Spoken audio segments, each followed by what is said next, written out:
Hi, Joe Haney here with another tip of the month from IAC. Today we're talking about manpower and how to make it more effective at your plants. I want to give you some numbers about that topic. 5 million. That represents the number of fewer employees at industrial manufacturing sites in the U.S. as compared to the late 1980s. Meanwhile, 2.5 is the amount of increase in output from manufacturing sites in the U.S. So everyone's doing more with less. And 65 is a rough number, about $65 per hour of what it takes to employ someone at one of your sites. What does this have to do with IAC Smart Plant?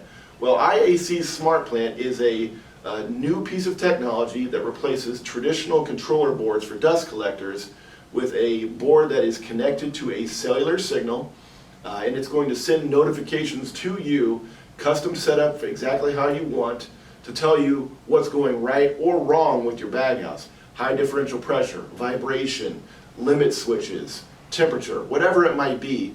Instead of taking a guess, trying to do a maintenance walk, go out to a really high baghouse that nobody wants to go out to, or maybe one that's out on a coal pile or a fuel yard that's not connected to your PLC, you can get signals sent right to your phone about that baghouse utilizing the Smart Plant system that looks something like this. So when it's time to do the work, instead of sending somebody out to do that maintenance walk, to find the problem, to cut a work order, you can send them out on that first walk with the right tools, the right parts, and make that repair and get that piece of equipment back up and running so you can keep doing more with less. We'd like to tell you more about it, so please contact IAC when you can. This is our tip of the month. Thank you.